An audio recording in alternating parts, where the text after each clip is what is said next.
नमस्कार, डाकिया पोस्ट में आपका स्वागत है, जहां आप ही के सामने खुलता है खबर का लिफाफा। ठीक एक साल पहले जब सुबह सुबह लोगों ने अपने बिस्तर से उठकर खबरों और सोशल मीडिया की ओर रुख किया तो एक हैरान करने वाली खबर से सबका सामना हुआ।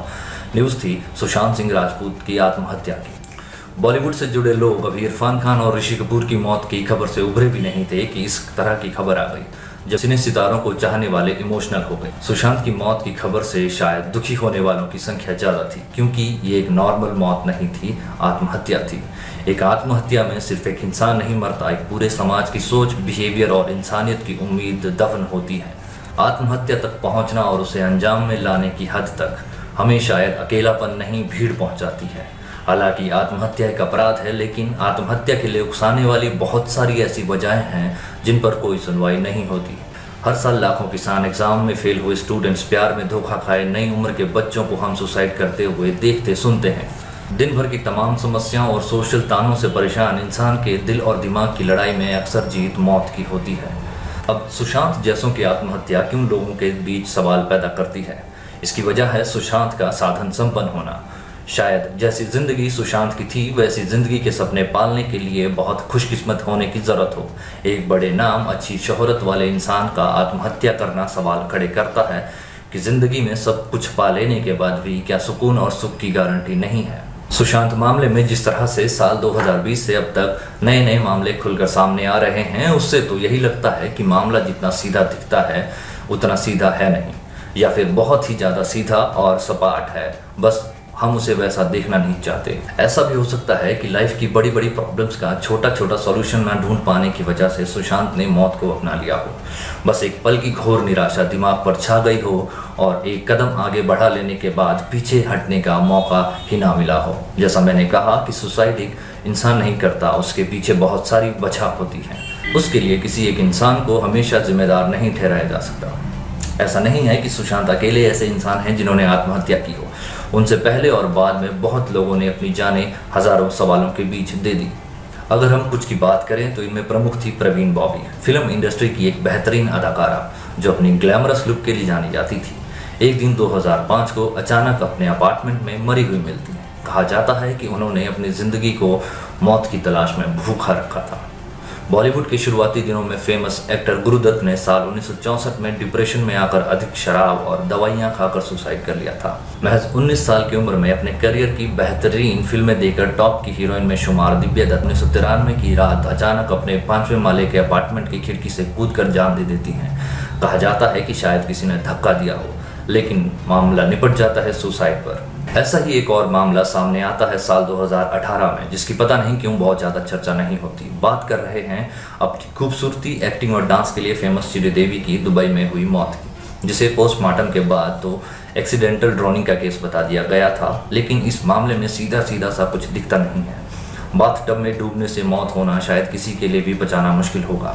जांच कभी इस मामले में हुई नहीं। सुप्रीम कोर्ट की 3 जजों की बेंच ने मामले में जांच की याचिका कैंसिल कर दी थी। नया नया नाम और नया नया फेम भी जिया खान को सुसाइड करने से नहीं रोक पाया। साल 2015 में अपने घर में उन्हें पंखे से लटका हुआ पाया गया। इल्जाम लगे, गिरफ्तारियां हुई, लेकिन अब सब खबरों से बाहर। अगर आप चाहते हैं कि हम इस मामले में या फिर किसी और सुसाइड मामले में और जानकारी आप लोगों को दें, कृपया आप कमेंट सेक्शन में ज़रूर लिखें। इसके अलावा चैनल को सब्सक्राइब ज़रूर करें और हमें शेयर करें, ताकि जानने की इच्छा रखने वाले लोगों तक हम पहुँचते रहें।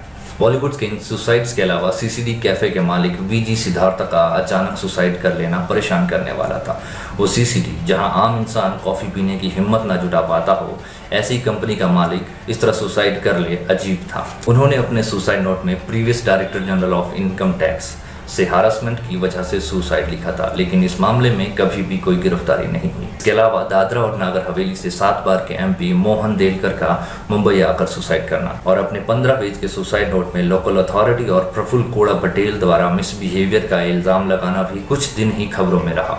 ये प्रफुल्ल कोड़ा पटेल वही हैं जो लक्षद्वीप के लोगों से विरोध झेल रहे हैं अपने नए नए नियम कानून लागू करवाने की वजह से। 60 पेज के सुसाइड नोट को लिखने के बाद ex CM of Arunachal Pradesh Kalikho Pul, current chief minister Pema Khandu समेत अन्य पर सीरियस करप्शन के इल्जाम लगाकर इस दुनिया को अलविदा कहे गए, लेकिन उनकी मौत भी रहस्य बनकर रह गई। इसके अलावा हिमाचल प्रदेश से MP रामस्वरूप शर्मा अचानक दिल्ली आकर सुसाइड कर लेते हैं, मौत अनसुलझा रहस्य बनकर रह जाती है। इन सब बड़े नामों के अलावा तमाम ऐसे लोग हैं जो बेमौत इस दुनिया को अलविदा कहकर चले गए और अपने पीछे छोड़ गए कभी ना सॉल्व होने वाले राज। बहुत से मामलों में तो बाकायदा सुसाइड नोट में मौत के लिए या मौत के लिए उकसाने के नाम तक लिखे गए थे, लेकिन अधिकतर मामलों में किसी भी तरह की सुनवाई नहीं हुई। बहुतों को आत्महत्या का नाम देकर फाइल बंद कर दी गई। कुछ मामलों की अभी सुनवाई चल ही रही। सुशांत सिंह राजपूत मामले में भी कोई सुसाइड नोट नहीं मिला था, इसलिए तमाम तरह के स्पेकुलेशंस लगाए गए। सुशांत से जुड़े हर इंसान को साजिश में शामिल बताया गया। नेपोटिज्म से लेकर बॉलीवुड में ड्रग्स, सब तरह के मामलों की जांच के लिए देश की सभी सेंट्रल एजेंसियां लग गई।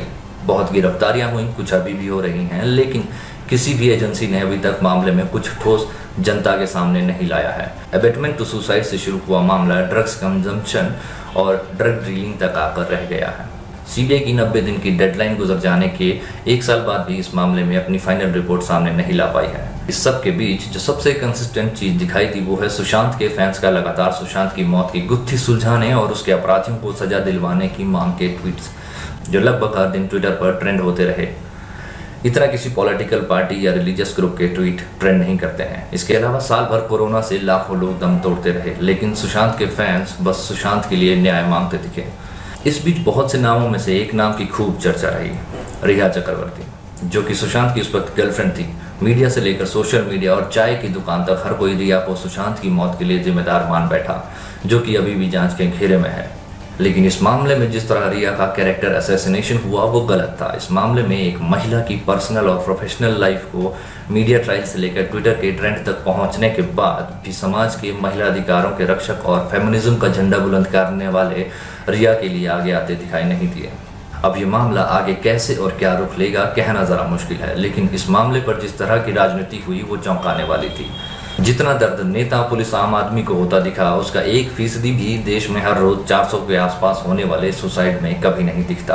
अगर कुल मिलाकर देखा जाए तो 2019 में 1,39,000 से ज़्यादा लोगों ने सुसाइड किया था, जो कि 2018 से 3.4% ज़्यादा था। ये तो तब है जब तथाकथित अच्छे दिन देश में चल रहे थे।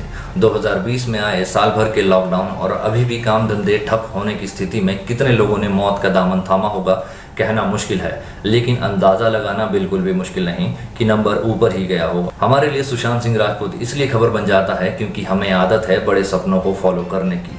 और जैसा मैंने शुरू में कहा कि जब साधन संपन्न इंसान मरता है तो सवाल उठता है कि सब कुछ होने के बावजूद ये सुखी नहीं है तो सुख कैसा हो और कैसे मिले। इसके अलावा साल भर में सुसाइड करने वाले आम इंसानों के लिए मीडिया में ना आज जगह है और ना कल होगी। वो बस हमारे लिए सिर्फ एक नंबर्स हैं।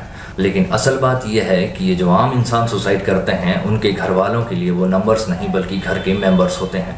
इसलिए थोड़ी सहानुभूति इनके लिए भी रखिए। आज के लिए बस इतना ही। डाकिया पोस्ट में जुड़ने के लिए आपका धन्यवाद। हमने आज शुरुआत की है ताकि कल बेहतर हो सके। नमस्कार।